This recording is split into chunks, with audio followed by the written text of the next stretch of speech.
I'm Ian Shields, head football coach at Lenoir-Rhyne. I would like to thank all of our current PEF members for your continued support over the years. Your contributions have helped change the lives of not only our football players, but all of our Bears student athletes. If you are not currently a Bears Club member, I hope you will take this opportunity to join our team today and help keep Lenoir-Rhyne at the top of the South Atlantic Conference. Thank you for your support, and go Bears!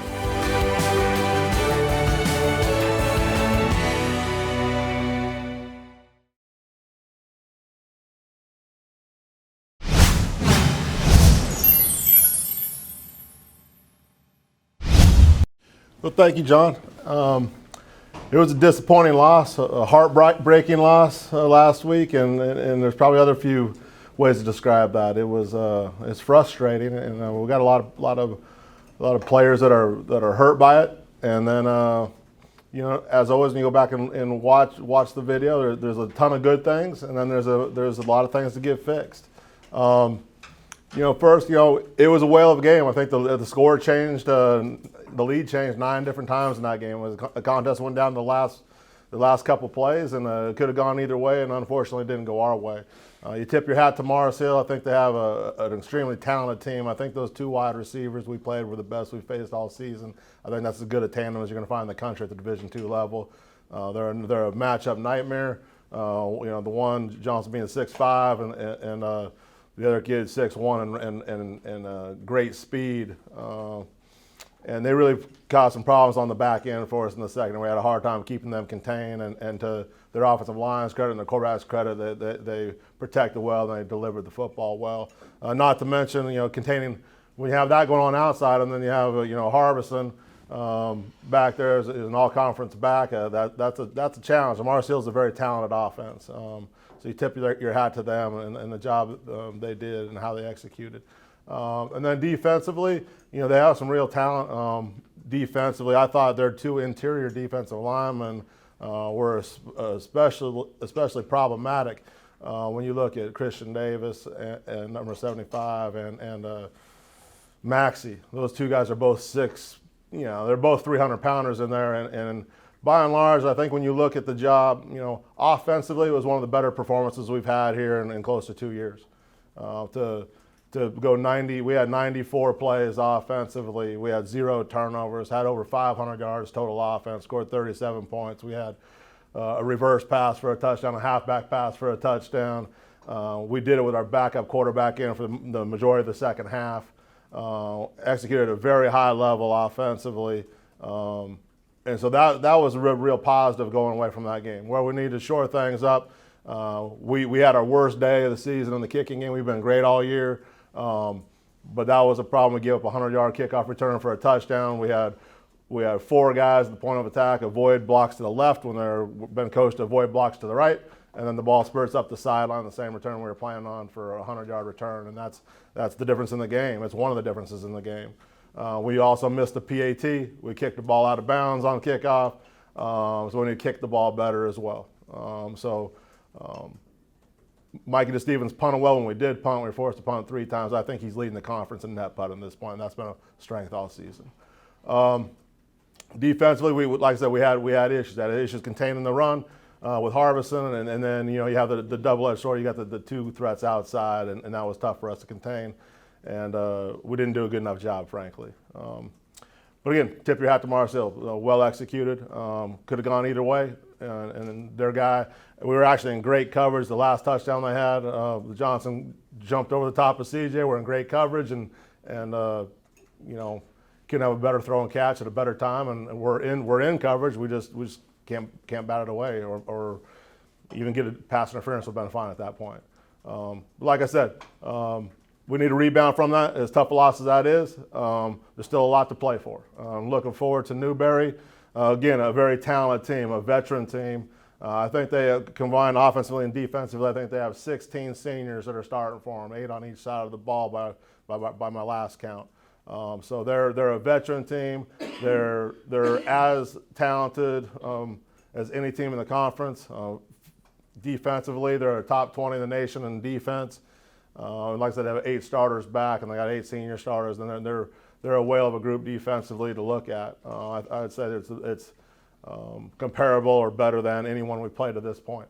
A tall test for our offense going forward here, looking at Newberry. I think they have some of the better personnel. I think their middle linebacker, McDonald, 33, is as good a linebacker as there is in this conference, arguably the best one. And Squirrell, the defensive end, number 40, is a great player. Was a great player last year, and he's back. Like I said, they have talent across the board offensively. Their quarterback Yeldell had a whale of a day last week. He's playing at a very high level. The receivers made plays on the outside. Doctor's a force at back for him, and their tight end is an all-conference player. And it poses a lot of problems being 6'4", 250. They're large across the front. Every guy in their front's a senior on the offensive line, with the exception of one, I believe. The tight end is also a senior. So it's a veteran group that's been there and done that. Like I said, we kind of have a good idea of what we're going to get. They are who they are at this point in the season. We are who we are. We need to play better defensively. We need to do a little better in the kicking job. We need to hold serve or do better than that offensively to have a chance here this week against Newberry. It's a talented team. Newberry is always a talented team, and it's always going to be a dogfight when LR and Newberry get together. With that, I'll take any questions, either reflecting back to our previous contest at Morris Hill or looking forward here to Newberry back at home here on Halloween. Coach, any update on Evan Sims from what you noticed on Saturday? With Sure. He tried to get back in the game. He was hitting the lower leg. And when he got back out there, he came out and just said he wouldn't be at it optimal. He wouldn't be able to play at the level he thought he needed to be able to play at. So it was sore, it hurt. I think going forward, we're gonna practice later today. Obviously Wednesday, Thursday. I think later in the week we'll have a better idea what his availability is. Today I'd say it's 50-50, and that's probably premature. The offense didn't lose much of a beat when Tyler Williams came in. What are some of the differences that your offense has to switch up when Tyler comes in compared to Evan? Not many. Tyler has a great skill set for the position. He's exceptionally fast. He's strong. He has a very strong arm. What he lacks is just some of the experience, obviously, that Evan has now. But he gained some experience, obviously, last Saturday, and I think he'll grow from that. He went in there and played relatively. I mean, he played well, for a redshirt freshman, and in that environment, his first time under the lights, and he did a nice job. He threw a couple of really good balls, and made some good decisions. I think Tyler's a guy we're comfortable with playing, and he practices with our one huddle a lot during the week of practice. So the guys are comfortable with Tyler. They're comfortable with his voice, with how he plays, and it was really encouraging to see him get in there and perform at a high level. And there are some other guys that I was proud of how Vic Brannon, he made a huge play at the end of that game. That really was, in a lot of ways, it could have been a season-defining drive for us. And Tyler throws a great, post on the backside post, and Vic jumps up over the guy, makes a big-time play, and we go down and score. And you think you got it, and that was because Vic dropped that same ball a week ago, wide open, and so we came back and we have confidence in him, and he rewarded us, and it was great to see him make a big time play in a clutch situation. So, like I said, a lot of guys stepped up in the course of that game and played very well. Calvin Edwards got back in there and is back healthy for us, and that really helps us in our rotation in the backfield. And James Phillips does such a great job. Not only running the ball, but without the ball in his hands. And then, Chris Stan has been, a fixture for us all season long. So a lot of guys perform well. Coach, talking about that drive where you marched down the field there, your last possession, time management, did you guys try to slow it down at all in the final minutes, or are you just trying to let it be what it Well, is? once we that's always the thought, and you don't want to leave you want to leave as little time on the clock as possible. But the fact of the matter was when we hit that deep post, that's a 38-yard gain. And then soon after that, James pops one down right to the 2-yard line, and you got first and goal from the 1 or 2. And what are you going to do? You're going to take a knee? Really? You're going to try and score, because you're not sure you're going to get in on the first crack or the second crack or the third crack. So that's a challenge right there. You can't tell your guys not to score. And we have to have enough confidence in our kicking game to kick it, in our coverage unit, and our defense to get a stop with 2 minutes left in the game. It just takes one stop, and we didn't get it done. Frankly, we didn't get it done, and that's we got to be able to close out games and finish games, and we didn't. So that's disappointing. Were the trick plays that you guys used, of course, what was it, 3 touchdown passes, 2 of which came, from Chris Stan and then Sure. Grayson. Is that something you've had in the arsenal all year, or something you were specifically practicing last week to unleash? No, we practice them pretty much year round. We have our bag of tricks, if you will. It's close to Halloween, and we thought it was just time to break them out. You had some other players that you mentioned. Chris Green didn't play on Saturday. I believe you said Rodney Singleton. Rodney played. Chris did not play. Lindray was injured during the contest, and it's we don't know. I'm saying doubtful that he'll be available. Chris Green's the same situation. So Tanner Robinson couldn't play in the last game. So without Chris Green, without Tanner Robinson, we're compromised somewhat defensively from a physical standpoint. No one's going to feel sorry for us. In football, it's a game of attrition. It's next man up. We weren't at full speed. We weren't 100%. But no one really cares. The scoreboard's still on, and we're still keeping track of W's and L's. So we're not here to make excuses. We got to coach better. We got to play better, and we got to get healthy. The majority of this team has been really fortunate that the entirety of their collegiate career they haven't lost many games. Have you noticed an attitude change among some of the older guys with losses, back-to-back losses, and particularly conference losses? Well, I think there's a level of frustration because they're not used to dealing with it. But if this is the most adversity they'll ever face in their life, they can consider themselves lucky.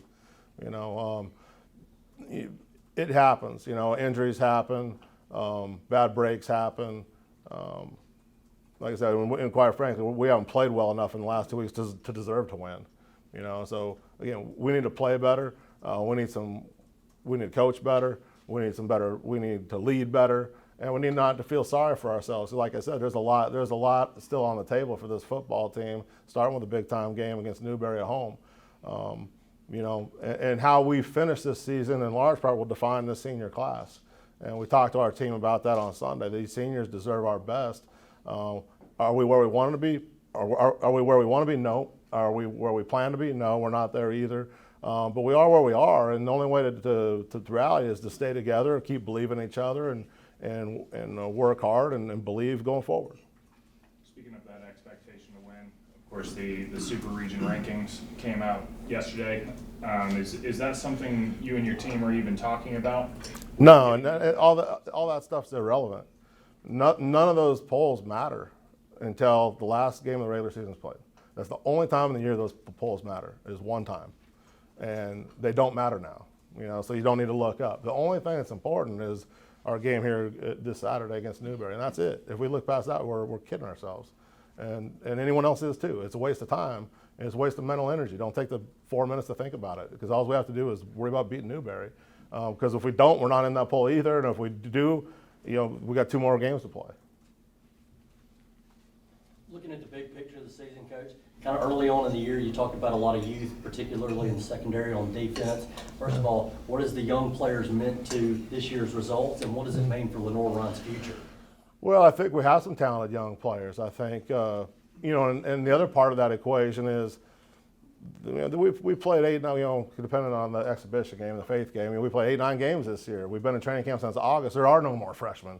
We've been at this thing for a while. It's time to grow up. It's kind of, you got to show up and play now. There aren't excuses. The guy that caught the winning touchdown pass against us was a freshman. You don't see them complaining about him being out there. The other receiver on the other side was a sophomore. There's good players in this league. There's good players, and at this point in the season, you are what you are. We got beat. We got beat in coverage multiple times. Some fundamental mistakes. So our young players need to grow up, and there's no excuses. There's no excuses. We don't offer any. You mentioned the tight end But I don't believe you guys have faced a prominent tight end yet this season. Is that what kind of challenge is that going to pose to the secondary linebackers? Sure. Well, a quality tight end always poses a significant challenge. You know, that's you can get some real matchup problems, obviously, and depending on that guy, you know, they can create a matchup problem in the back end and the front end, and the run game and the pass end, depending on their skill set. So their guys exceptionally skilled, I think. And like I said, we're mixing and matching a little bit because of our injuries at the second level of our defense, and it creates you get stretched. You know, either your secondary does or your front does in some way. So, like I said, they're talented. He's talented. You know, their quarterback's legs are good. He can throw the ball. The tight end's talented. The receivers can run and catch. You know, like I said, it's you know, and they're going to look at the last two games, whether Wingate and Mars Hill. And here's a blueprint. And so, like I said, we got to fix it. You know, we got to fix it. And again, we have guys trying. They're playing hard. And a lot of times defensive football, all 11 guys are dependent on each other. And they're trying so hard, sometimes they're trying to do someone else's job too instead of just their own job. And so their eyes get lost or they get in the wrong gap because they're trying so hard to get it right. And, you know, it's kind of simple. You just got to do your job. But it's easier said than done when, you know, you're amidst all the chaos out there between the lines. It's a lot easier as a coach watching on tape or probably as a fan watching it from the 13th row.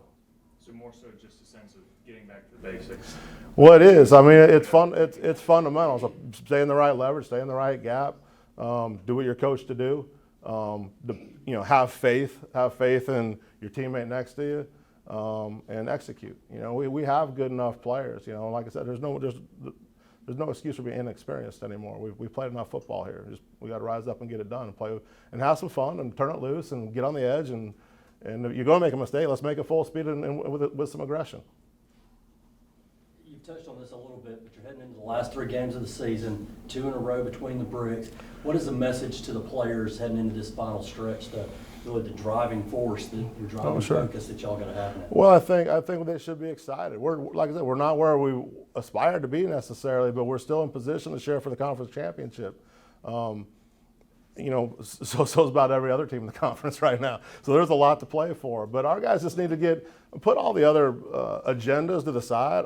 We need to play because we love to play, because we love our team, and have some fun. You know, like when you grew up and you're in the 5th grade and you went out and you played football in the backyard with your buddies. You know, you just go out because you love to play and because you love to have fun playing football. And put everything else to the side and just turn it loose and have fun playing the game, because it's a game. And like I said, our guys feel like they got the weight of the world on their shoulders right now, and what they need to do is just trust their systems, trust their fundamentals, and turn it loose and have fun. And I think we have a lot of guys doing that. I mean, you know, we're the number 1 scoring offense in the conference. We're the number 1 rushing offense in the nation. And not everything is broken around here. Okay? We've lost 2 games in a row. The sky is not necessarily falling.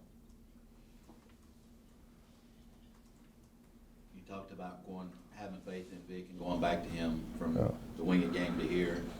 Was it surprising to you they ran a slant, perfect pass, and the kid dropped it on 3rd down? They went right back to the same play on 4th down. Did that surprise you that they? No, it didn't, because, you know, in that instance, Kyle was in outside leverage in a goal line situation, which, unless you have some help sitting right on that, is not a good place to be when you're defending that route. So I think they saw him out of coverage on the one they dropped, and we didn't self-correct, and they went right back to it, to their credit, and they got us on it.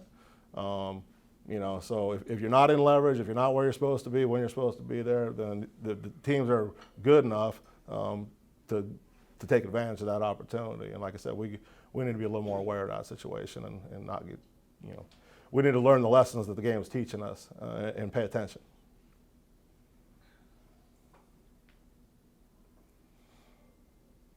All right, with that being said, I appreciate everyone's support. I know our team appreciates everybody's support.